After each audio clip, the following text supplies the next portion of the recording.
오늘 우리가 함께 은혜 받으실 하나님의 말씀은 고린도 후서 2장 1절에서 11절 말씀이 되겠습니다.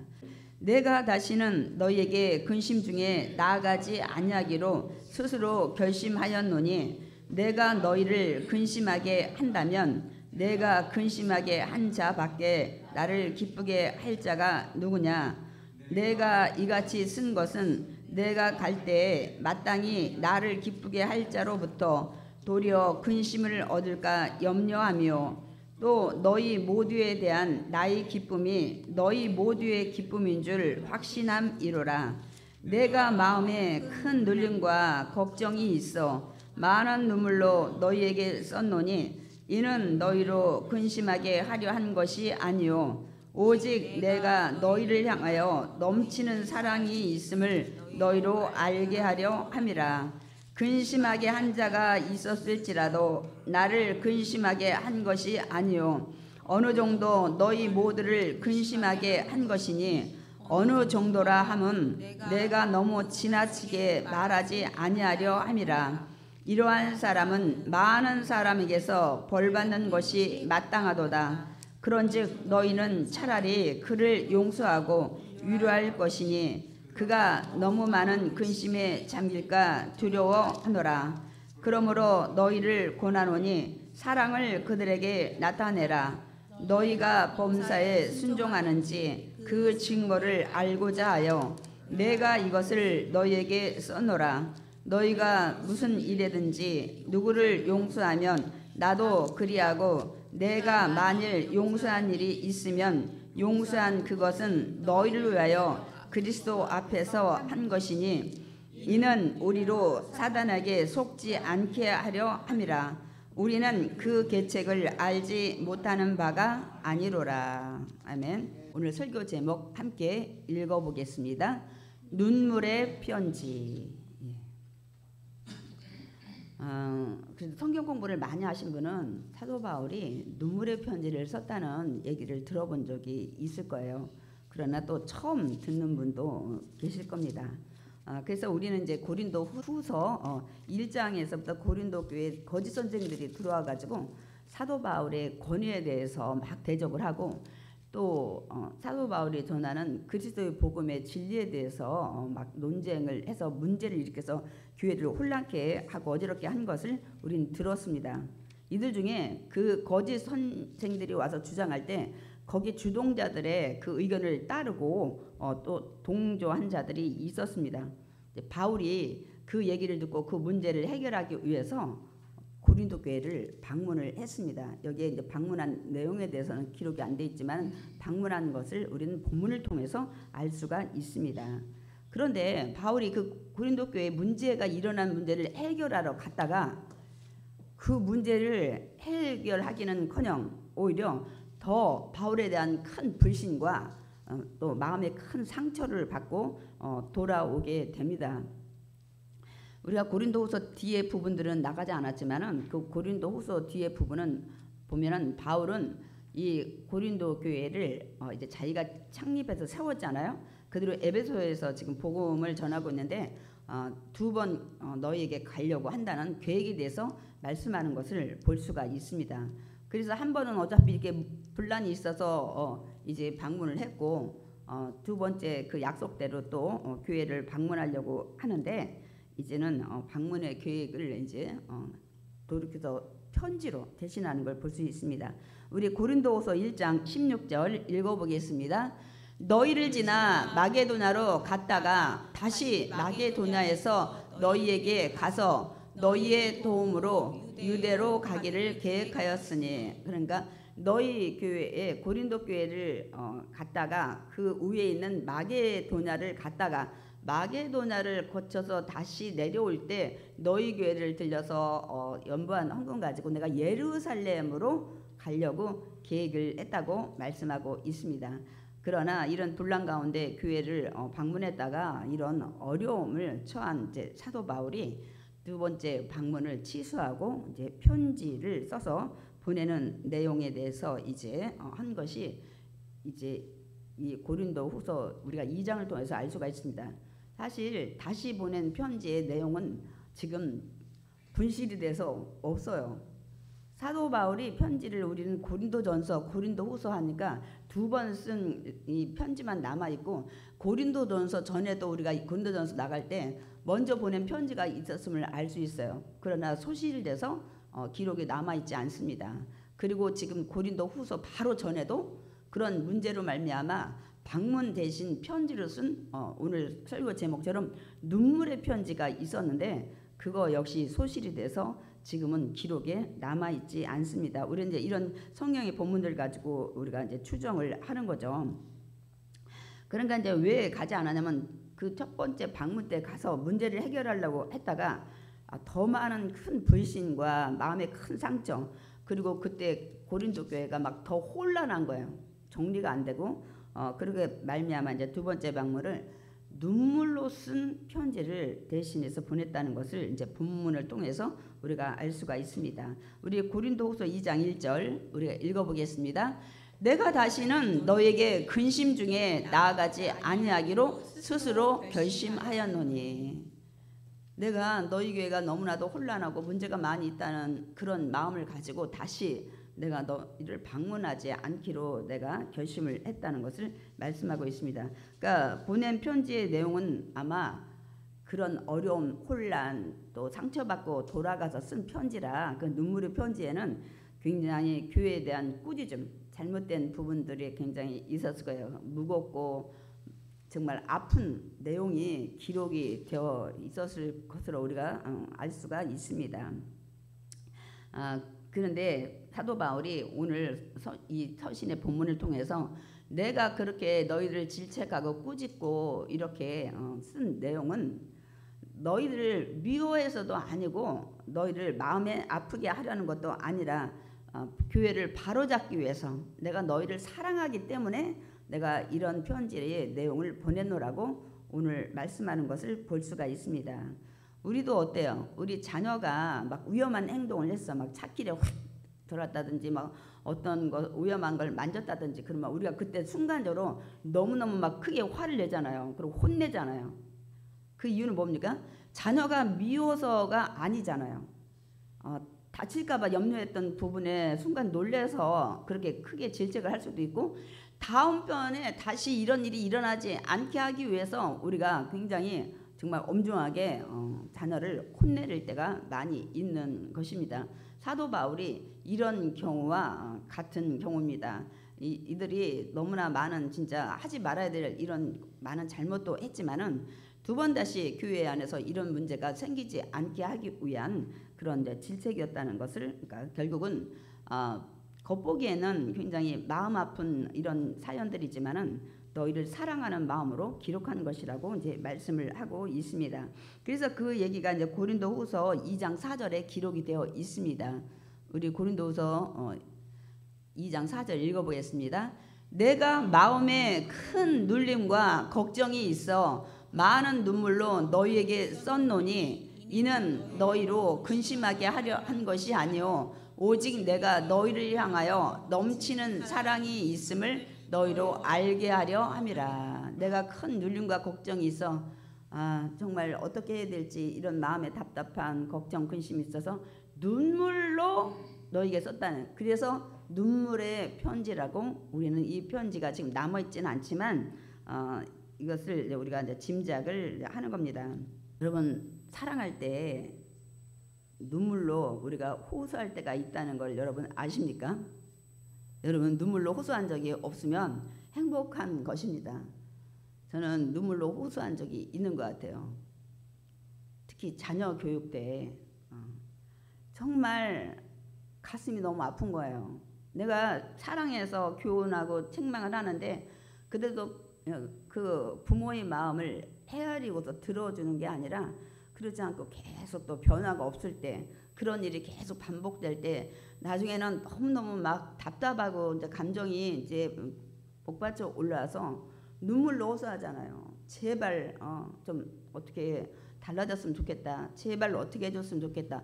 그런데 저는 그 대상이 자녀였지만 그 대상이 남편일 수도 있고 아내일 수도 있고 왜냐하면 나가서 카드 쓰고 나가서 외도하고 이렇게 그래서 정말 눈물로 당신이 이렇게 안 했으면 좋겠다. 난 너무너무 못 살겠다. 이렇게 해서 눈물로 호소할 때가 있습니다. 그건 왜냐하면 진정으로 사랑하기 때문에 그래요. 이제 큰 며느리가 있고 둘째 며느리가 결혼해서 들어왔어요. 근데 이제 시어머니 되는 분이 그 소리를 들은 거예요. 며느리끼리 부엌에 있는데 동서 결혼 생활의 행복은 우는 거야. 남편한테 얘기할 때가 안 되면 그냥 울어.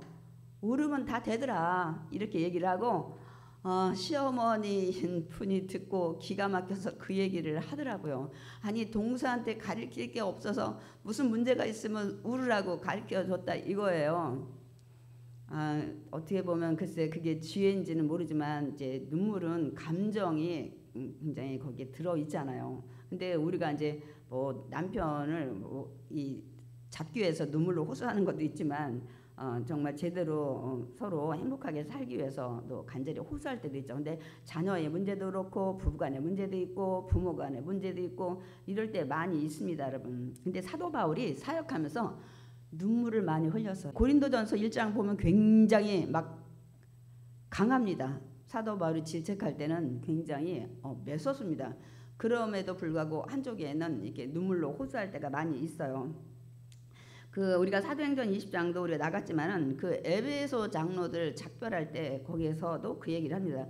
내가 모든 겸손과 눈물로 그동안 섬겼다. 그러면서 뭐라고 하냐면 여러분이 정말 일깨어 나서 내가 3년 동안이나 여러분 섬길 때 밤낮 쉬지 않고 눈물로 각 사람을 훈계하던 것을 기억하라. 그러니까 사도 바울이 이 고린도 후서 전에 편지도 눈물로 썼지만 그 전 거도 여러분 여기저기에서도 눈물로 정말 사역한 것을 알 수가 있습니다. 그래서 저는 사도 바울 선생님이 굉장히 위대하구나. 이런 어려움 속에서 초대교회 때 복음을 그런 유럽 지역에 또 이 소아시아 지역에 다니면서 복음을 전했구나 생각을 하면 지금 우리가 복음 전하면서 당하는 어떤 때 굉장히 힘들 때 많이 있잖아요. 그거에 비하면 아무것도 아니다 하는 생각을 우리가 할 때 위로를 받아야 될 것 같습니다. 그러니까 눈물로 사도 바울이 굉장히 사역하면서 이렇게 호소했던 것을 우리가 알 수가 있습니다. 그러니까 간절함이고 사랑이죠. 그러나 이제 바울의 편지의 내용은 이제 전환됩니다. 뭐라 하냐면 이제 고린도 성도들에게 이렇게 말합니다. 잘못한 그 사람, 이제 바울의 마음을 아프게 했고 굉장히 권위에 막 도전하고 했던 그 사람을 계속해서 너무 심하게 벌하지 말라. 너무 몰아붙이면 오히려 낙심해서 교회를 떠날 수 있기 때문이라는 거예요. 저도 가끔 사역을 하면서 정말 바른 말을 해주고 싶을 때가 한두 번이 아니에요. 교회에 여러 가지 어지럽게 하기 때문에 또 교회에 대해서 왜 좋은 점을 자꾸 얘기하면서 단점이 있으면 덮고 약간 그래야 되는데 그렇지 않고 교회의 단점의 문제를 자꾸 문제 삼고 얘기하고 생각지 않았던 사람도 그런 문제를 다시 생각하게 되고 또 이런 것도 외부에 나가서 왜 우리 교회 얘기를 하는지 모르겠어요. 저는 거꾸로 저희 교회 소식을 다 알고 있는 거 너무너무 가슴이 아프고 어떤 데 자존심도 상할 때 많이 있어요. 여러분 가능하면 교회에 좋은 얘기만 하시고 안 좋은 얘기들은 하지 않도록 하세요. 제가 거꾸로 그런 얘기를 듣게 될 때 사실 많이 마음이 아픕니다.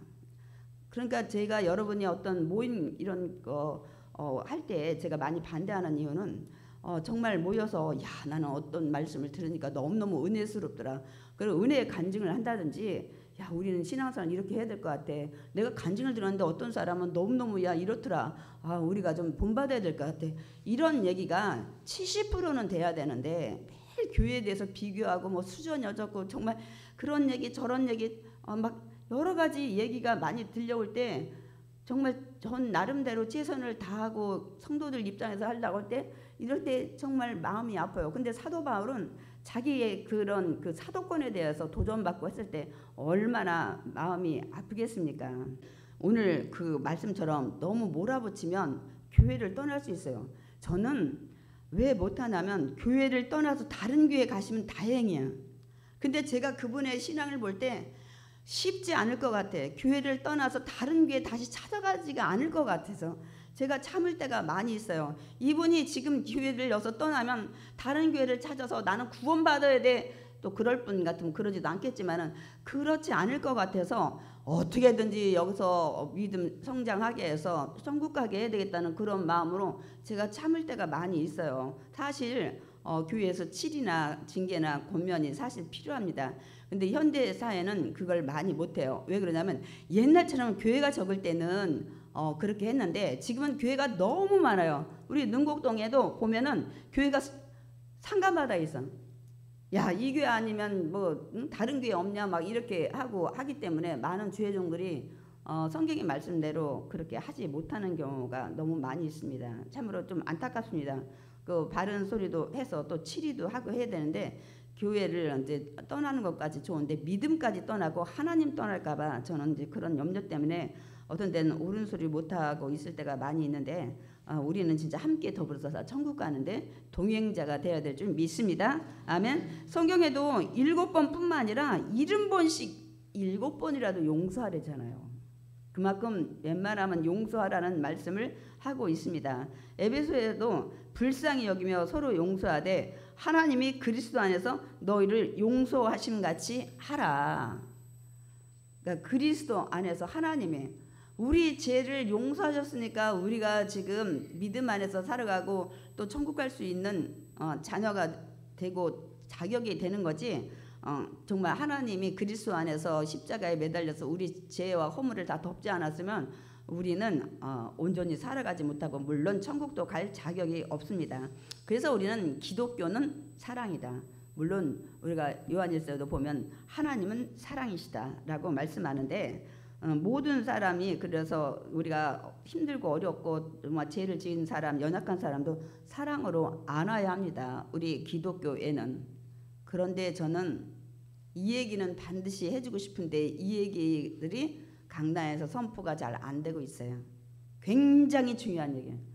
성경에는 용서하라, 용서하라 굉장히 많이 있는데 여러분 죄 지은 자는 반드시 자기 죄를 뉘우치고 회개를 해야 합니다. 성경에서 용서하라는 것은 죄를 깨닫고 뉘우친 사람이 이럴 때는 반드시 하여튼 7번씩 70번이라도 70번씩 7번이라도 용서하라는 거예요. 근데 이게 빠져 있어요. 무조건 그 사람이 잘못을 뉘우치지 않고 회개도 안 하는데 용서하라는 말씀이 아닙니다. 어떤 분이 제 얘기 듣고 반문을 할지 모르겠어요. 아니 무슨 말씀이야? 성경에는 사랑하라 해서 거기 조건이 없잖아요. 그럼 제가 한번 여러분한테 말씀드릴게요. 만약에 기독교의 사랑, 하나님의 사랑이 모든 사람 죄를 짓고 살인하고 사기치고 간음하고 뭐 온갖 죄를 다 짓고 이렇게 부정한 불의한 부패한 일을 했음에도 다 무조건 떠안아야 된다, 사랑해야 된다. 그러면은 그 모든 잘못한 사람 다 천국같이 가야 돼요. 사랑하니까, 껴안았으니까. 그럼 지옥 갈 자가 한 명도 없다는 거예요. 누가 지옥 가요? 하나님의 기독교는 사랑이고 하나님의 사랑이라면 그 사람 죄를 다 덮고 껴안아야 되니까 지옥 갈 자가 한 명도 없는 거예요. 회개 안 해도 만약에 우리가 떠안아야 된다면. 굉장히 중요한 얘기입니다. 제가 그래서 예를 좀 몇 개 들으려고 그래요. 여러분 우리가 영접 기도하고 구원받는다고 그러잖아요. 구원은 어디서 받는 거예요? 죄에서 구원받는 거예요. 우리가 예수 믿고 구원받으세요. 구원받으세요. 당신 죄인입니다. 당신 죄인이라 그냥 예수 믿고 구원받지 않으면 여러분 지옥 갑니다. 이 얘기나 마찬가지예요. 그런데 여러분이 영접 기도할 때 어떻게 해요? 나는 죄인입니다. 이것부터 고백하잖아요. 자기가 죄인이라는 걸 먼저 깨닫는 거예요. 자각하고 시인하는 거예요. 그 다음에 우리가 나는 죄인인데 예수님이 십자가 보혈로 내 죄를 지고 십자가에 죽으신 그 보혈로 나의 죄를 씻어 주시옵소서가 영접 기도의 첫 부분이에요. 그러니까 하나님의 자녀 되는데도 내가 죄인입니다. 나의 죄를 예수의 보혈로 씻어 주시옵소서. 그것밖에 방법이 없기 때문에 우리가 건성으로 그냥 영접 기도 막 하는데 거기에 분명히 중요한 게 있어요.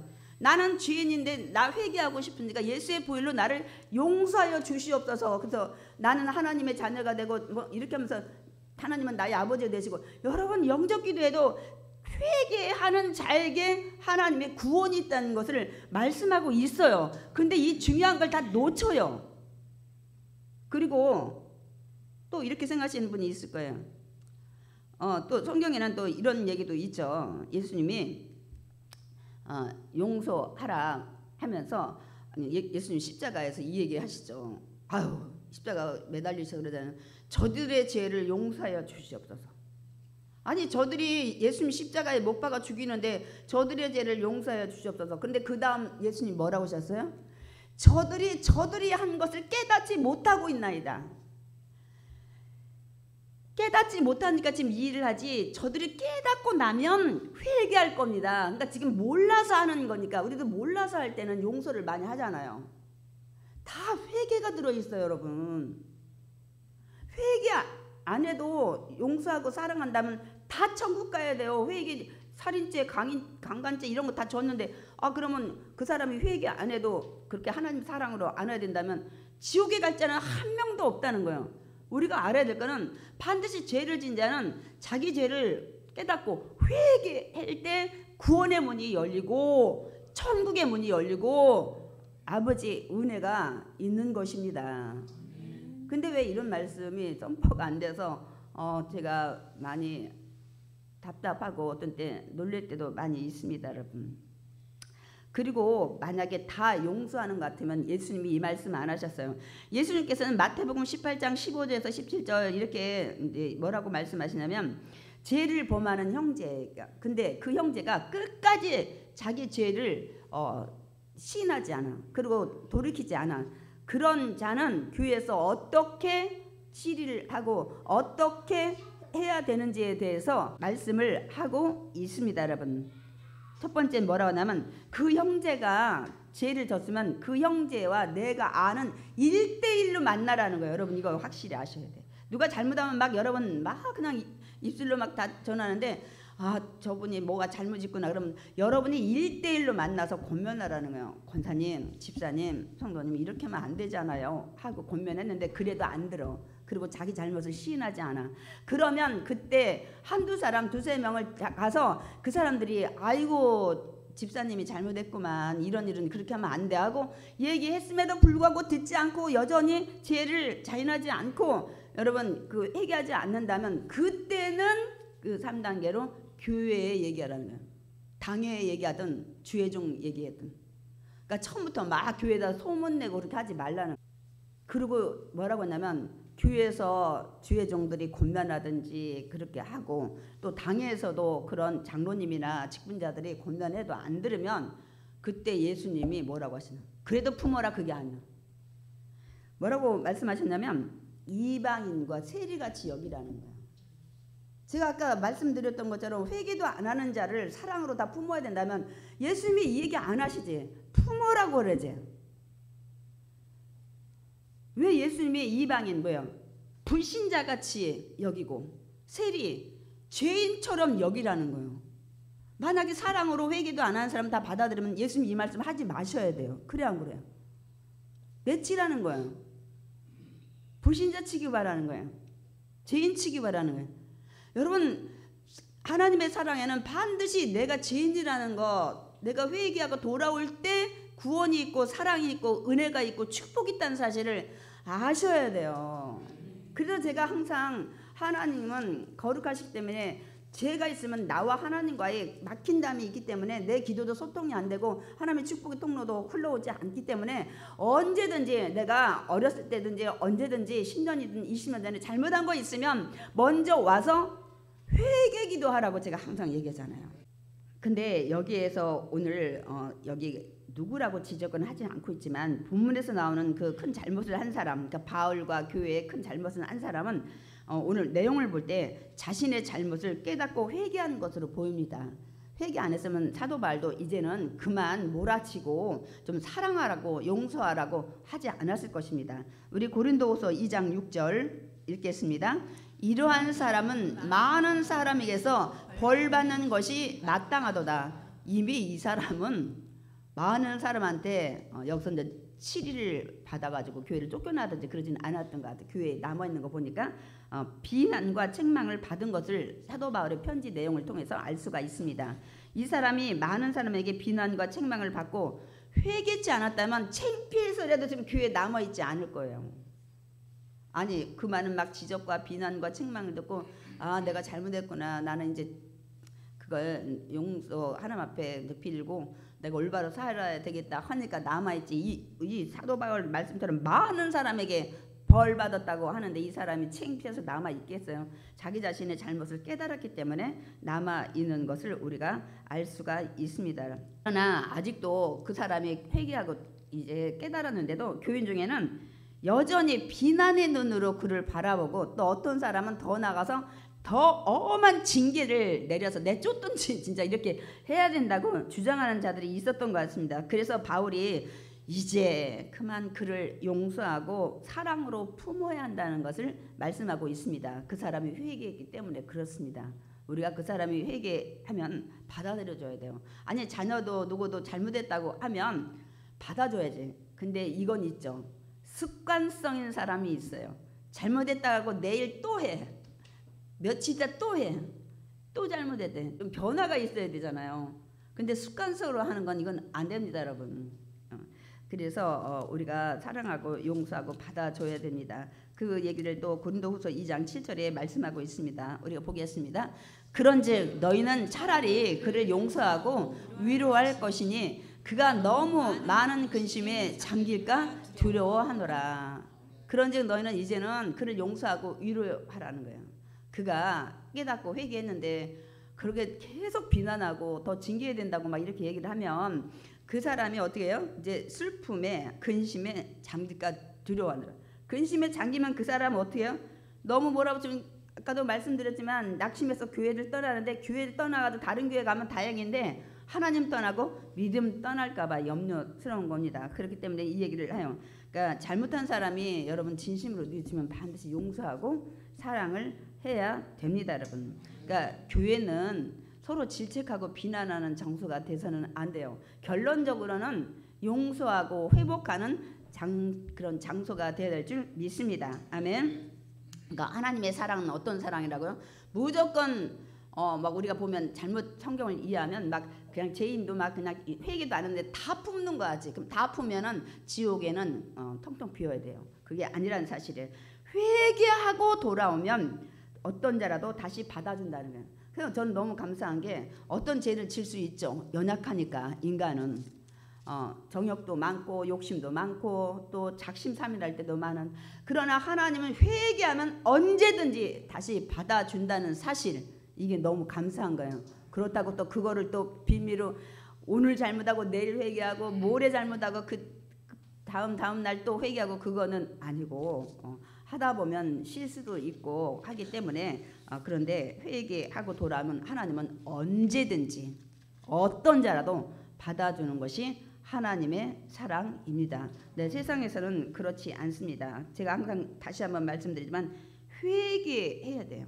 회개하지 않은 자는 다시 받아준다면 제가 다시 말씀드리면 지옥 갈 자가 한 명도 없다는 것. 다 사랑해서 회개 안 해도 받아준다면 여러분 결론이 그렇게 나지 않겠습니까? 그래서 이사야 우리 1장 18절에도 하나님께서 말씀하십니다. 야훼께서 말씀하시되 오라 우리가 서로 변론하자. 너희 죄가 주홍 같을지라도 눈과 같이 희어질 것이요 진홍같이 붉을지라도 양털같이 희게 되리라. 무슨 말씀이에요? 이사야 선지자를 통해서 이스라엘이 너무 우상과 부패에 빠지니까 하나님께서 이들을 사랑하기 때문에 오라 우리가 좀 만나가지고 서로 변론하자. 너희는 너희 잘못을 고하고 회개하고 나는 용서하고 이런 일을 해서 너희들 정말 사랑하고 싶고 너희를 축복하고 싶고 너희 나라가 이제 바벨론 포로로 이렇게 이제 막 다 되지 않기를 바라는 그런 심정으로 하나님이 하신 말씀이에요. 서로 회개하고 용서하면 너희 죄가 아무리 지홍같이 진할지라도 내가 눈과 같이 희게 용서할 거라는 거예요. 너희 죄가 진홍같이 붉을지라도 나는 두 번 다시 생각 안 하고 양털같이 희게 하리라고 말씀을 하십니다. 그러니까 하나님 앞에 회개하면 아무리 정말 그런 세상에서 가장 극악한 죄를 져도 오늘 뭐라 하세요? 눈과 같이 양털같이 희게하고 기억을 하지 않는다고 말씀하고 있습니다. 저는 이 하나님이 너무 좋고 감사한 것 같아요. 하나님께서 우리를 회개를 받아주지 않는다면 우리 중에 천국 갈 자 한 사람도 없어요. 그러니까 항상 돌아오면 받아주시고, 우리가 워낙 죄를 자주 짓고 많이 지니까, 그러니까 예수님이 아까도 얘기했죠. 저들을 사하여 주옵소서. 자기들이 하는 것을 알지 못한다는 것은 알지 못하기만 죄를 짓기 때문에 용서해달라는 거야. 알면은 우리가 성경에 보면, 우리가 이번 스가랴 서서를 봤죠. 예수님 오실 때 어떻게 해요? 통곡한다고 했어요. 예수님이 오시는 날 세상에 많은 사람들이 예수님이 재림하는 거 보고 뭐라고요? 온 사방에서 아하, 예수님이 진짜 메시아가 계셨네. 아우, 김 집사가 믿으라고 할 때 믿을걸, 교회 갈걸, 들을걸 해서 믿지 않는 자들이라 통곡한다는 거예요. 예수님 재림할 때 세상에 믿지 않는 자들이라 통곡한다고 분명 말씀하고 있습니다. 그때 깨달아서는 너무 늦어요. 그때 깨달은 건 너무 늦습니다. 그래서 오늘도 저들을 사하여 줍사는 건 저들이 나를 죽이는데 저거 다 용서하고 받아줘야 된다는 게 아니에요. 지금은 알지 못하니까, 자기들이 하는 것을 알지 못하지만 알고 나면, 우리 사도행전서도 얘기했죠. 베드로가 그 설교할 때 하나님이 이만저만해서 그 보내신 너희들이 간절히 기다리는 메시아가 너희들이 죽인 예수 그리스도야 하니까 막 그들이 막 가슴을 치며 그러면 어찌할꼬 막, 그러니까 베드로가 그때도 얘기했잖아. 회개해라. 니들 알지 못해서 했는데 이제서 깨달으면 이제 회개하라. 그래서 우리가 그 메타노냐라고 회개를 하는데, 회개는 한 번 깨닫고 잘못한 걸 알면 두 번 다시 하면 안 되는 거예요. 회개입니다, 여러분. 주기도문에도 이 얘기를 하고 있죠. 우리가 우리에게 죄 지은 자를 사하여 준 것 같이 여기도 죄 지은 자는 회개했을 때 용서하고 사랑하는 것을 기본 전제 조건으로 하고 있습니다. 그럴 때 우리 죄를 사하여 주셨고, 그러니까 우리가 남을 용서하지 못하면 우리 죄도 내가 하나님 앞에 아랠 때 사하여 주지 않는다는 것을 얘기를 하고 있습니다. 저는 이제 부끄러운 고백을 하나 하고 싶습니다. 제가 여러 번 딴 때 평일날 설교할 때 옛날에 마태복음 6장 같은데 이 성전에 예물을 드리고자 할 때 너희가 그 뭐예요? 누구에게 원망 들을 만한 일이 있으면 가서 화해하고 와가지고 예물을 드리라고 말씀을 하고 있잖아요.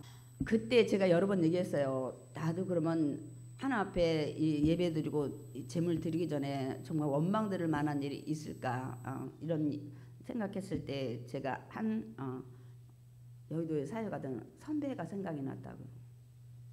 여러 가지 제가 지금 구체적으로 다 얘기를 못하지만은 해서는 안 될 일을 그분이 하셨어요. 그런데 경북에서 그분을 이제 불러갔는데 제가 그거를 고자질한 걸로 착각을 하시고 저를 굉장히 힘들게 했습니다. 나중에 한 2년 뒤에 만났을 때 누구누구 죽은 거 알지? 그럼 그 소리가 뭐예요? 뒤에 점점점. 제가 너무 놀라가지고 2년 만에 만났을 때 겨우 후배한테 하는 소리가 이 소리일까? 그 뒤에 미움이 쌓여가지고, 그래서 제가 그 마태복음 6장 설교할 때마다 하나님 용서하여 주시옵소서, 하나님 용서하여 주시옵소서. 그래서 제가 이제 잊어먹고 용서한 줄 알았어요. 왜냐면 그분이 한 번이라도 그들이 이제 2년이 될래 너 죽는 거 알지? 이런 식으로 얘기하고 다음에 만났을 때 그때 미안했다든지 서로 이런 것이 교류가 있었으면 제가 아마 깨끗이 잊었을 텐데, 이 그분이 잘못했다고 회개하는 마음이 없는 이런 상황에서 제가 용서를 하니까 그게 용서가 안 되는 거예요. 그거는 용서를 안 한 거예요, 여러분. 그분이 또 떠올랐을 때 옛날 감정이 떠오른다? 그거는 여러분 내가 100% 용서 못한 겁니다, 여러분.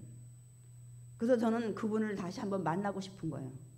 아니면 그 방에서 나와야 됐다는 생각이 들어요. 너무너무 다시 미움이 막 올라오는 거예요. 생각이 나서. 제가 이런 것들을 깨달으면서 인간은 연약하구나 하는 것들을 저는 용서했다고 하는데, 그분이 다시 튀어나와서 활동하는 거 볼 때마다 그것이 떠오를 때 제가 그런 것들을 많이 생각을 했습니다. 너는 아직 부족하구나.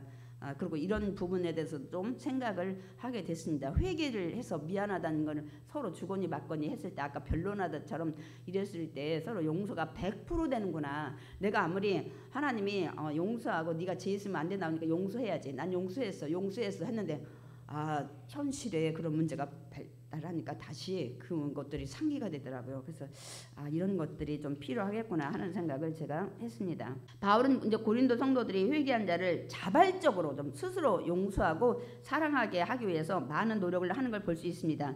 고린도후서 2장 5절 읽겠습니다. 근심하게 한 자가 있었을지라도 나를 근심하게 한 것이 아니요 어느 정도 너희 모두를 근심하게 한 것이니 어느 정도라 함은 내가 너무 지나치게 말하지 아니하려 함이라. 근심하게 한 자가 있었지라도 나만은 근심한 게 아니라 어느 정도 너희도 근심하게 한 것이 아닌데 어느 정도라고 내가 지금 표현하는 거는 너희들 지금 웬만큼 감정이 좀 다져졌는데 너희들 계속 내가 감정을 자극하는 할까봐, 그리고 지금 회개한 사람 또 여러분이 미워하거나 이런 문제가 있을까봐 내가 어느 정도라고 하는 거예요. 사실은 큰 문제였었어요. 이게 어느 정도가 아니야. 굉장히 바울을 모욕하고 바울의 권위를 무시했죠. 교회를 혼란케 해서 아주 그냥 다 뒤집어놔서 분쟁이 있게 했죠.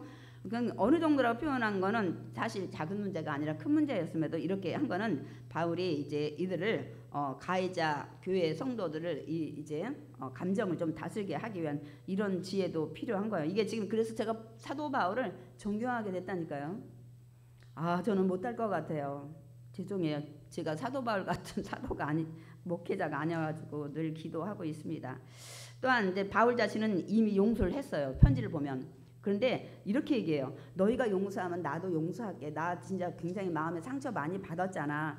그런데 고린 성도들이 먼저 자발적으로 용서하고 사랑하게끔 하려고 이미 자신은 용서를 했는데 불구하고 너희들이 용서하면 나도 용서할게. 이렇게까지 얘기하는 사도 바울을 알 수 있어요. 그러니까 먼저 자발적으로 이들이 용서하고 사랑하는 것을 배우게 하려고 애쓰는 걸 볼 수 있습니다. 그러니까 바울은 이제 한 걸음 더 나가서 뭐라고 하면 그리고 용서하지 않는 것은 결국 사단의 계략에 속는 거라고 강력하게 말씀을 합니다. 우리 마지막 그 성경 구절에 우리 고린도후서 2장 11절 읽어보겠습니다. 이는 우리로 사단에게 속지 않게 하려 함이라. 우리는 그 계책을 알지 못하는 바 아니로다. 여러분, 분열, 분란, 시기, 질투해서 내가 그거에 휩싸이면 여러분 반드시 사단에게 진 겁니다, 여러분. 속히 그럴 수는 있는데 빨리 회개하고 하나님 품에 돌아오셔야 돼. 여러분이 더더군다나 그런 주동자가 돼서는 더더군다나 안 돼요. 그러니까 여러분이 교회를 분란 일으킨 주동자가 됐다든지 교회가 막 어지럽게 하는 그런 주인공이 됐다든지 여러분 그러면 사단에 휘둘리고 있다는 사실을 여러분이 아셔야 합니다. 그러니까 사단에 속지 않게 하기 위해서 너희들 용서하라는 거예요. 회개했음에도 불구하고 용서하지 않고 사랑하지 않는 건 지금 사단이 너희를 계속 붙잡고 너희를 흔들려고 하는 것이야라고 말씀하고 있습니다. 그러니까 사단의 계책은 뭐냐면 범죄자의 그 마음, 죄를 진 사람 마음을 막 낙심케 해서 완전히 좌절해서 난 이제 교회 떠나야 되겠어. 이 교회에서 더 이상 못 되겠어. 나는 이제 하나님을 떠날 거야. 이렇게 하려고 사단이 계략을 한 거예요. 너희들이 지금 거기에 휘둘리는 거야. 용서를 안 한다면. 두 번째는 피해자인 고린도 교인들의 마음에 제가 어떻게 해서 우리 이렇게 다 불난케 하고 우리 막 다 발딱발딱하게 하고 교회가 이 분쟁 속에 있게 이 복수심을 일으켜가지고 범죄를 절대 용서하지 못하지. 이런 일은 있을 수가 없어. 이렇게 해서 하나님 말씀에 불순종해. 하나님은 회개한 자를 정말 7번씩 70번씩 이렇게 하라는 이런 말씀에 용서하지 못하게 죄를 짓게 하는 이런 것이 사단의 계략입니다. 세 번째는 용서하라고 지금 권하는 바울과 용서하지 못하겠다고 하는 이런 교인들 사이에 막 분란을 일으켜가지고 다시 교회를 막 혼란케 해서 교회가 어지럽게 해서 분열되게 하는 이런 것이 사단의 계략이라는 것입니다. 하여튼 분열, 분란, 막 어지럽게 혼란, 미움 막 이런 정쟁이 있는 거는 사단이 역사예요. 하나님은 화평이신지라. 아멘이십니까? 나는 재앙이 아니라 평안이라. 이것이 하나님의 마음입니다. 여러분 사단의 계계를 알아야 여러분은 사단에게 속지 않아요. 그러니까 그러면 어떻게 사단의 계계인지 어떻게 알아요? 여러분이 그 아는 방법은 딱 하나. 이거 여러분 잘 그 분별하려면 하나님 말씀 잘 아셔야 돼요. 하나님 말씀 잘 알고 있어야 돼요. 여러분 왜 성경 공부가 왜 필요한지 아세요? 제가 이번에도 여러 번 얘기했죠. 스가랴 끝나면서 마지막 때 많은 기적들이 있고 막 그런 거짓 그런 선지자들이 이적과 기사 나타나는데 암덩이 떨어졌대. 그 집에 문제가 해결될 때 여기에 쏟지 말라고 수도 없이 그 성경에 많이 말씀하고 있잖아요. 여기에 쏟아 넘어진 자가 거의 7, 80%예요. 아유, 하나님의 능력 아니면 그런 일이 어떻게 있겠어. 그런데 제가 계시록에도 나중에 마지막에도 막 하늘에서 불로 내리는 거짓 선지자도 있다고 얘기했죠. 이 말씀을 모르면 여러분이 마지막 때 막 이리 갔다가 저리 갔다가 막 이게 막 거짓 선지자인지 거짓 그리스도인지 막 적그리스도인지 몰라가지고 막 여러분이 헤맬 수 있다고 제가 여러분 말씀에서, 이 말씀 공부가 안 되면 절대 여러분이 이걸 분별하지 못합니다. 말씀을 잘 알아야 돼. 여러분이 봐봐요. 우리가 언제 왜 죄인이 됐어요? 아담과 하와가 선악과 사건 있을 때 아담은 하나님 앞에 직접 들었어요. 야, 동산 중앙에 있는 모든 것들은 다 네 마음대로 먹어. 그러나 동산 중앙에 있는 선악과는 분명 너는 정령 죽으리라. 그런데 이 얘기를 전애들은, 하와는 적당히 듣고 적당히 제대로 알지를 못한 거예요. 그러니까 사단이 와서 어떻게 했어요?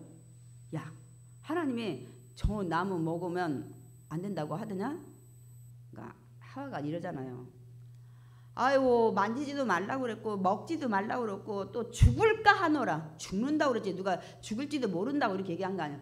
여기 아니야, 너희들 안 죽어. 그거 먹으면 너희들 눈이 밝아서 하나님처럼 된다. 하나님이 너희들 속이려고 못 먹게 하려고 그렇게 하신 거야.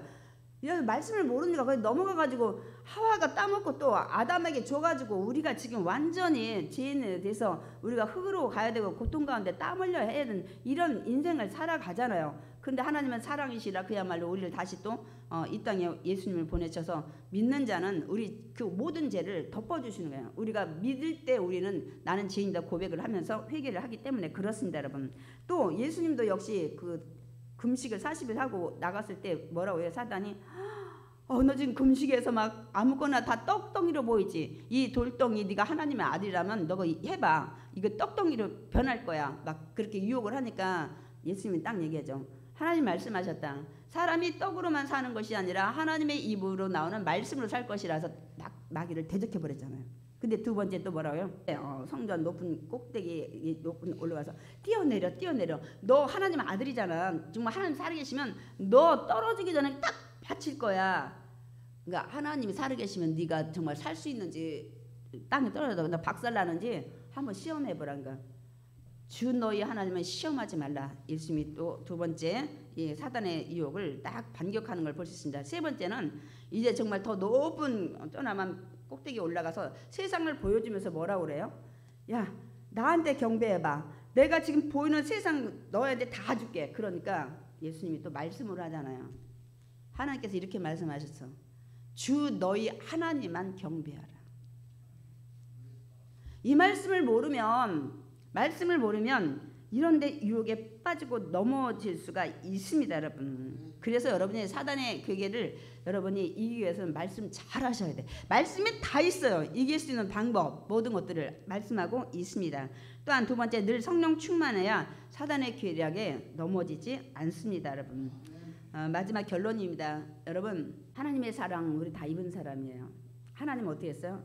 이 원죄의 이 선악과를 따먹은 후손으로 온 우리 그 죄인의 DNA를 가진 우리를 위해서 이 땅에 독생자 예수를 보내주셨어요.